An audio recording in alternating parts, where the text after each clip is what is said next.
So all the way from Lebanon, from El Hosn, from Mina El Hosn in Beirut, we're going to be graced and honored to talk to Khouloud about a very special topic that affects us, affects our social relationships, and affects our household relationships. We are going to speak about narcissism. Khouloud, could you please introduce yourself and what do you do for business? Of course. Good evening. First of all, thank you for having me on the show. I'm really proud to be part of it. My name is Khouloud Al-Dimashqi. I have a PhD in English language and literature. I have a 20-year plus experience in journalism, media, and I co-founded a cultural forum with my brother where we hold cultural events in Lebanon, particularly in the hometown where I'm living now, which is Dhur Shwer. We hosted lots of cultural events, book signings, artistic events, and many other things. I am also a teacher of the English language. I have taught all age groups, and I have my own YouTube channel, which gives videos on mental health, specifically on narcissism, because that's what I've been doing in my PhD studies and in my master thesis. That is awesome. So let's start with the definition of narcissism. How would you see it? Yes, of course, that's not my definition. It's the experts' definition. They say that narcissistic personality disorder is a mental condition where the person has an inflated sense of importance, of their own importance. They have troubled relationships with other people. They lack empathy, for example. They have a deep need for excessive attention. These people are actually charming at the beginning of a relationship, but later on you kind of discover that that's really a painful relationship. You would love to run away from it if you can. Okay, so my question It's here, a like, disorder after all. It's one of the among other disorders in cluster B. okay, so my first question is like, how to cope with a narcissist in a relationship? This question, I've been asked this question multiple times, and I've consulted, you can say, numerous resources to try to find an answer. They give, people techniques and tactics and strategies to cope with a narcissist, but to say that you can handle a narcissist perfectly well, it's really impossible. You can learn some strategies, like, for example, the gray rocking, like trying to set boundaries with them, try to, if they are family members, you cannot run away from them. You can probably accept the way they are, try to speak up, not be silent about their abusive behavior, try as much as possible to face their pushbacks, because these characters and personalities are really stubborn. They won't change, they won't admit being abusive, they gaslight you, they try to project their own insecurities onto you. So definitely it's really difficult to handle a narcissist, but after all, you should recognize that whenever you need help, you should seek help. Go to a professional when you feel that it's really too much for you. You can't handle a narcissist anymore. It's really advisable to seek professional help So my because other they're question, difficult. you mentioned that they are difficult. Like, are we always able to detect that this person is a narcissist, or sometimes it can be hidden? Of course it can. That's why actually it has become a pandemic. They've labeled it as a pandemic, just like the COVID-19. And I made a video on that. I said that, can you imagine life with two pandemics? I mean, that's really horrible. People couldn't, detect whether the person is narcissist or not for centuries, let me say. But definitely nowadays, thanks to the very hard work that these professionals are doing all over the world, they're trying to study this personality, this complicated personality. They're doing their best to give people the awareness they need in order to at least try to identify the features or the characteristics of a personality, a narcissistic personality disorder. Definitely, this would be done like on a personal level, but not. You shouldn't be sure. I mean, you shouldn't label people when you see some features. You shouldn't directly jump and say, "Wow, this is a narcissist." No, don't do that. When you see that there are some certain characteristics that might be red flags, go ahead and consult a specialist, an expert in this field, so that they can assure to you. The problem here, Nour, that the narcissist himself or herself wouldn't accept to go to a professional in order to be diagnosed for this disorder. But usually family members or people who have to deal with this narcissist, they usually seek help in order to make sure that their labeling of this personality is true. That's really advisable too.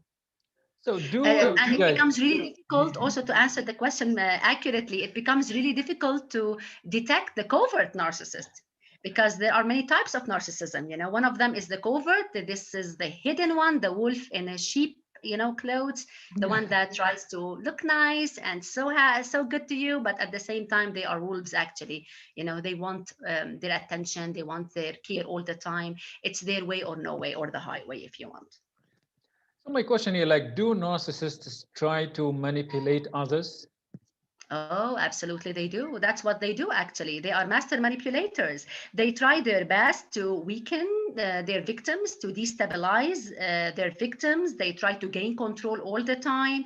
They use many strategies, like the silent treatment. They use gaslighting.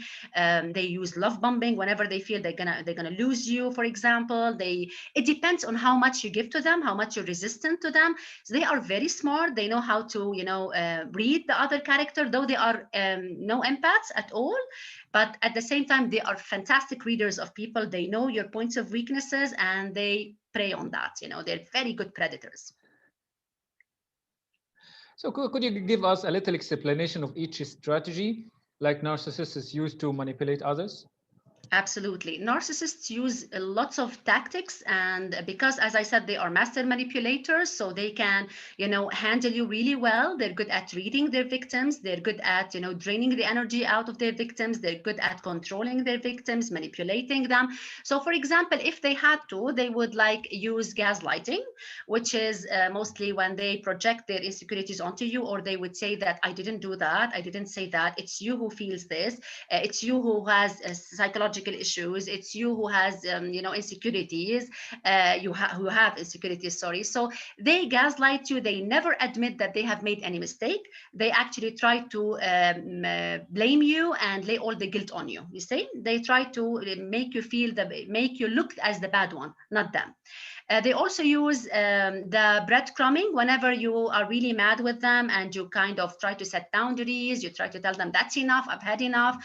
They see how much you need, you know. They call it breadcrumbing. Experts called it breadcrumbing. It's like whenever you have a dog and it's really hungry, you give the dog some bread. So they would do this to their victims. Like when they haven't been talking to you for a long time, after they use the silent treatment, which is not talking to you, not interacting with you, trying to you know, to ignore you, to disrespect you, to only use gestures with you. After that, you get mad with them, you try to set boundaries. So they use this strategy of breadcrumbing. They try to be kind to you. They would maybe ask you for some coffee. They would give you a certain compliment. You know, as the name says, breadcrumbing, very little comfort. Okay, and they know because you're starving emotionally, you will run to this bread and you will eat it. You will be so happy and you will feel that this is something hopeful. I'm getting, you know, better with this person. But unfortunately, that's only a strategy because the cycle is repeated over and over again.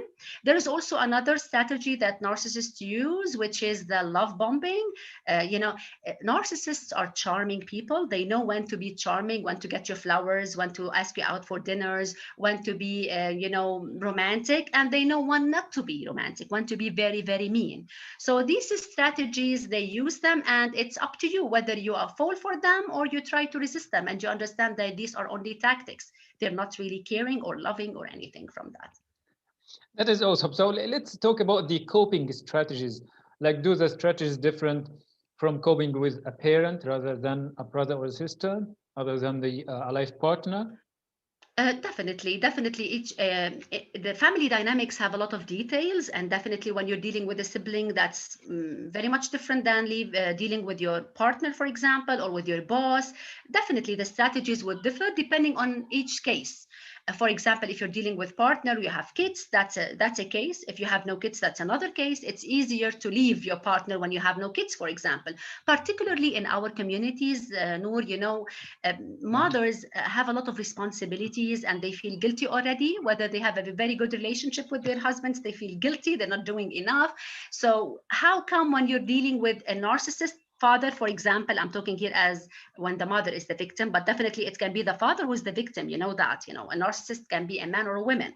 So usually partners who have narcissistic partners, they suffer. They usually, it goes for years until they decide that they've had enough, you know, especially when there are kids. They will use, you know, these, you know, I have to pass things, I have to say okay for the sake of the kids and stuff like that. When it's a sibling, you can set boundaries, you know, easier, especially if you are adults. You can just, you know, break up and not talk to each other anymore. If it's your boss, you can change your work, for example, or at least you can tell them what to do and what not to do with you. If they don't like it, they can fire you and you will accept the consequences. Definitely strategies differ, Nour, depending on each case. So my question here, like, let's say, does the intensity or does the effect of narcissism increase with people staying at home so much nowadays? Absolutely. Absolutely. It does, because first of all, narcissists need attention all the time. They need to be the center of your world.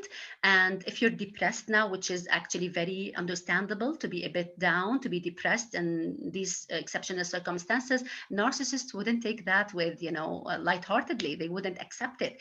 You have to give them the supply they need. They are people who feed on other people's attention, care, and, you know, significance that you give to them. Once this is not given to them, they get mad at you. So definitely, if you're stuck with a narcissist at home, God be with you. Oh, We are gonna pray for you. So my question here, like, what are the main weaknesses of narcissists? Of course, they cannot be like the stronger hand all the time. They feel invincible, but they're not invincible. Actually, they have lots of points of weaknesses.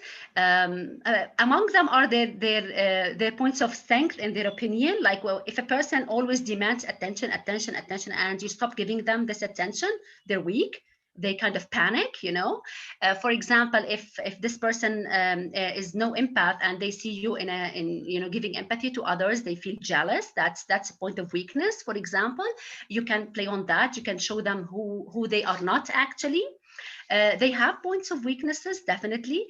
Whenever you try to dump them or abandon them, they panic, they freak out, they try to, you know, to win you over again with many methods.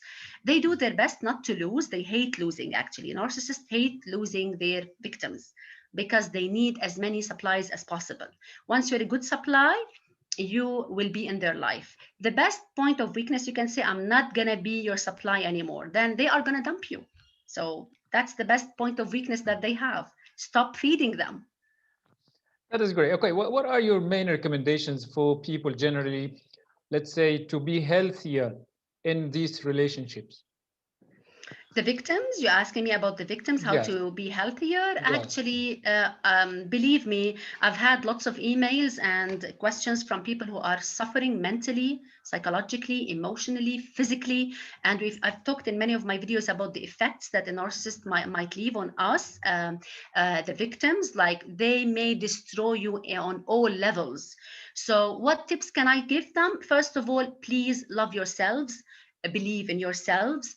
You should know the value. You already know the value. They don't know the value of themselves. That's why they try to blame you for that. Do not take the blame they are, you know, trying to lay on you. Try your best to resist them as much as possible without confrontations, altercations with them. Do your best to try not to play their game anymore. Resist the game.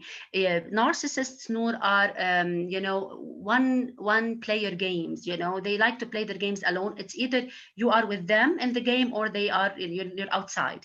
They are their own clubs. You have to be with them. Other than that, you're out. So be out, for God's sake. Save yourself.